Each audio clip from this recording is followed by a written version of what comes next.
After playing a lot of Repo lately, I think I may have accidentally figured out the lore of this game. First, I'm going to share the theory, and then I'm going to provide all of the evidence for everything, because I think the theory itself is kind of interesting. Now, starting off, I think we can all agree that we are robots working for some kind of repossession company called Repo.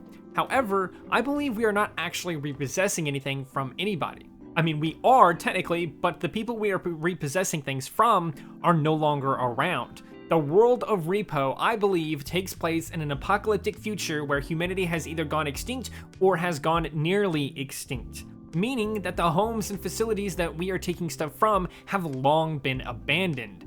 So what happened to humanity? A new company run solely on AI called Repo came to life, featuring AI robots, us, the players. This company would eventually become so powerful that all buildings were fitted with extraction machines, which basically would make it easier for the robots to repossess your items and stuff like that. This was so big, they started invading people's homes even before their payments were due by forcibly installing these extraction machines in homes, businesses, etc. This invasiveness would only grow to make people hate this company even more, and eventually humans revolted against this. They fought off the Repo company with everything they could. The Repo company, being solely AI, fought back in order to protect itself and its assets, hence why there are grenades called grenades and some grenades called human grenades. Both sides created their own weapons, and the ones that Repo created don't have the species title first since they were the creators of it. They created their own weapons, and soon enough, this became a big problem. This became a war that humans would ultimately lose. Now that humanity was gone, all payments stopped, meaning that the Repo company had to come and repossess items. And so that is where we are at in the timeline. Maybe several years later, still in business because no payments can ever be made again. Repo is purely AI and fully automated, which means it will continue to repossess items from empty and abandoned places because it is impossible for those places to make payments.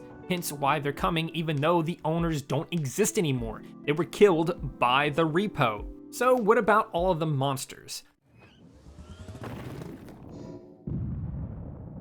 Monsters are actually a lot easier to figure out than you might realize. For starters, there is Mechanic Station. This seems to be some kind of Arctic lab base, as can be seen with the snow everywhere and the Puffin logo. I believe this place is the source of at least some of the monsters in the game, since clearly experiments being done on people and mysterious things in this place. I mean, there's weird tubes with creepy things inside of them and a bunch of other stuff. I think you can even hear a Yeti in the background in some of these cases, in some of these places. They're probably responsible for things like the apex predator, the animal, upstream, hidden, spearer, basically the more human-looking ones, as well as some of the animal-looking ones, since that is what they would have had access to in this facility. It stands to reason that if humans went to war against Repo and lost, these experiments could escape or evolve without supervision, leading to monsters getting loose into the world. This even could have happened at some point in the middle of the war, making the war even more difficult for humanity to win. Another source of monsters likely comes from Swiftbroom Academy. First of all, the existence of this place, and maybe some of the other things in this game as well, confirms that magic just straight up exists in this universe. You could argue that this was a cult, but that doesn't explain the love potion, which is so strong it can affect AI robots, or the hourglass, which slows whoever is holding it. On some of the walls in the academy, you can see warnings written in blood to run, or even one that tells you that it is the headmaster behind everything. There are also rooms with bunk beds that are inside of cages, implying that leaving the academy may not have been an option for some of the students. Now, I think these caged bedrooms might have been the students that the headmaster conducted experiments on, because I think that the headmaster was creating monsters. They were experimenting on their students, creating monsters like the Shadow Child or Peeper, maybe Robe and Clown, some of those kinds of monsters. And I think these all would have been human, including the headmaster himself. They were human wizards students, basically. And I think the headmaster was doing these experiments so that he could perfect a spell that would basically give him immortality, or at least some grand power. And that was probably the purpose of his experiments. And after years of research and work, he eventually turned himself into the giant floating head monster. This would have happened either during the Repo War or right before it, since we see references to the head in a magazine. We can see this inside of the shop. I think there's also some places inside of Swiftbroom Academy that you can see this, and it says on the magazine, "Head dead? Yes? Maybe?" Something terrible happened. I don't know about you guys, but it seems like it's definitely referencing the head. Like it's questioning if the head is dead, and they're like, yeah, it might have been dead, but something terrible happened. That is definitely, in my opinion, very telling information that the head was responsible for something, and I think it might have had something to do with Swift Room Academy. Now, I think we have already been to the home of the Headman Manor. Now, to be fair, and I will admit this, that this piece of evidence is based purely on the pun, but it would make sense that the headmaster of a wizard school would have a mansion. Additionally, the manor is really old and doesn't have any modern technology at all inside, which, if an immortal person would own a house, I imagine it would make sense for it to have really old furniture and really old items and things like that inside of it. There's also graves in the manor, which could possibly be dead students from the academy, perhaps? I don't know how much evidence for that kind of stuff there is, but it does kind of line up with everything that I'm saying so far. Other monsters, like the Huntsman and the Reaper, may have been created during the Repo War specifically to fight the robots. If that is the case, it would make sense that Mechanic Station may have existed as a place to create creatures capable of fighting Repo, only for most of their experiments to go wrong. Now, what other evidence do I really have for this theory? On the main menu, you can watch as your repo truck travels down a road. The truck itself seems strangely armored for a vehicle, doesn't it? I mean, like, it's huge. It looks like it was designed for war or to survive attacks. I mean, it's huge. It literally takes up both lanes in the highway, and it just looks heavily armored. I mean, it's got giant wheels and everything. Their windows aren't even like proper windows. They're like latches that you can like lift up so you can see outside, but it's still glass there. It's weird. Even the windows look like it's just, everything about it looks like it was meant for war or to survive attacks. But that's not all we can see on the main menu. Eventually, the repo truck will swerve to avoid something. Another repo truck. Except this repo truck is on fire. Now, at first glance, you might think it was because it wrecked into something or something to that effect, but you can clearly see that there is nothing for it to have crashed into in this road. That means the wrecked repo truck you swerve to avoid must have been attacked. I will admit that there technically could have been some other issue or something like that. Maybe someone was playing with some grenades or something and they were to destroy it, but it genuinely looks like it was hit by a missile or some big attack. And if it wasn't, and humans are still around, why hasn't it been cleared off the main road? It's because there isn't anyone to do that anymore. Humanity is gone. There are no humans around to take care of the roads, buildings, or anything else for that matter.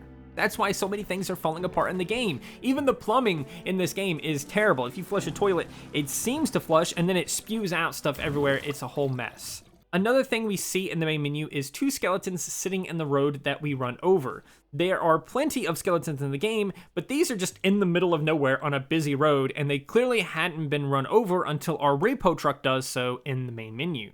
Something else killed those two humans. We can find more skeletons at the service station. The service station has a couple of different layouts, but there is always at least one skeleton in the ceiling. And if you guys don't know, there is a secret room basically above the service station. If you go in front of where the health packs are and look up, I think it's about 2 square tiles ahead of where the health packs are and stuff like that. You can open that up and you can get inside of there. And up there is a skeleton of someone who must have died trying to hide from Repo before ultimately dying, either from getting caught or maybe from starving to death. Additionally, this is where you can find the human grenades. Which would make sense for a human in the attic trying to hide from monsters or the repo to basically have his own grenades up there, useful potentially for fighting off against them. At the register, you can sometimes find a skeleton there as well. Now, if this world still had humans, why don't we see any? Why is every single one of them either dead or some kind of horrible monster? And why would their bodies not have been buried or cleaned up? It's because Repo won. There's no humans around anymore to interfere with their operation. Only monsters that were left behind by humanity's mistakes. Eventually, Repo will die off too. Eventually, they will repossess everything there is to repossess, and when that happens, they will all be destroyed, as is the case when you fail to meet your Repo quota. With all of that said, are there any loose ends left? For sure. One big mystery is why killing monsters results in a strange orb dropping. What is it? I think a lot of people like to joke that it's a monster soul, but what if it actually is? It's a bit more of a stretch than the rest of the theory, but the orbs could be the key component to creating a monster. Maybe not a soul, but an ingredient that without, the monster would fall to pieces. It would explain why it has value, because a monster ingredient, a monster-making ingredient, would surely be worth something. Meanwhile, the enemies like gnomes and the bangers that don't have these weird orb things might be like possessed by some kind of ghost, or maybe they're closer to something like a machine. figuring out the timeline was actually not that difficult either, or at least figuring out what date it is was not that difficult, because in Swift Room Academy you can find a picture that claims to be of the class of 87. This I saw and I thought, okay, maybe this is an alternate timeline where in the 80s monsters came out or something like that and it was a whole big deal or whatever else like that. But then in Mechanic Station I found a calendar that claims it is April 15th, 2097. So this actually takes place decades in the future and gives us a rough estimate of the time and makes me believe that the war might have actually even started in 2087, which would have been the class of 87. It would have been class of 2087. And the war probably ended in 2097, hence why the calendar has no more marks on it, because that's just the last date they could write off before they died off. 2087 might have been when the headmaster finished his experiments and killed all of the students, which would explain why we don't see a class of 97 or even a class of 95 or 88, etc. That would also explain why there was a magazine that references the head being alive and something terrible happened. That magazine probably was telling the world about this academy and that the headmaster killed off all of his students to turn into this huge floating head monster thing that was immortal, and something terrible happened as a result. In conclusion, I think that repo came to power and became so integrated into daily life that people revolted, resulting in a war that repo ultimately won, and now their AI robots continue doing their job of repossessing things from people that died a long time ago. The only other alternative I can think of is that maybe the headmaster created a bunch of monsters in the academy, which then escaped and became a big enough problem that humanity was ultimately wiped out by them, despite their best efforts to research the monsters in Mechanic Station and places like that. But what do you think of this theory? Do you think I'm anywhere close to the actual lore of this game? I would sure as heck love to see your ideas and stuff like that in the comments below. I really love this game. I'm having a blast with this, and I'm loving seeing all these different like clues and pieces and stuff like that and trying to piece it together. Maybe there already is some kind of grand lore that's just publicly available somewhere that I've completely missed, but as far as I know, I haven't seen anyone talk about this specifically as a theory or really anything else. But regardless, let me know what you think, and if you enjoyed all of this, please do consider liking, subscribing, sharing, and doing all of those wonderful things like that, because when you do wonderful things like that, not only do you get access to wonderful content such as this, but you also get to become wonderful yourself, and I think we all want that. So do those wonderful things, and until next time, stay wonderful.